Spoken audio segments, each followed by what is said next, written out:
வெறும் பெட்ரோலுக்கு மட்டும் பார்த்தா ரூ. 67 அடக்க விலை. ரூ. 67க்கு எந்த டாக்ஸும் இல்லாமல் விற்றா ரூ. 67.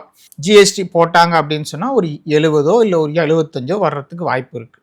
ஸோ 75லேருந்து ரூ. 100 வரைக்கும் ஒரு லிட்டருக்கு ரூ. 25 ஸ்டேட் அண்ட் சென்ட்ரல் கவர்மெண்ட் இவங்க 2 பேரும் டாக்ஸ் எடுத்துக்கிறாங்க.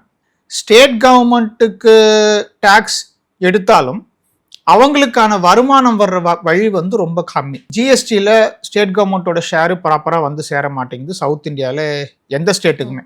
அதுக்கப்புறம் இன்கம் டேக்ஸ்லேருந்து நமக்கு வர வேண்டிய ஷேரு அதுவும் சரியாக சேர மாட்டேங்குது. இப்போ ஸ்டேட் கவர்மெண்ட் இருக்கிற ரெவன்யூ பார்த்தீங்கன்னா பெட்ரோல் டீசல் மேலே இருக்கிற டேக்ஸு, அதுக்கப்புறம் இந்த நார்மல் ரெஜிஸ்ட்ரேஷன் ரோட் டேக்ஸு, அப்புறம் vehicle registration, vehicle road tax, இந்த மாதிரி வருமானங்கள் மட்டும்தான் ஒரு ஸ்டேட் கவர்மெண்ட்டுக்கு இருக்குது. So central government union government தாராளமாக அந்த ரூ. 3 அப்சார்ப் பண்ணி இருக்கலாம். ரூ. 3 இல்லை, ரூ. 10 கூட தாராளமாக அப்சார்ப் பண்ணலாம்.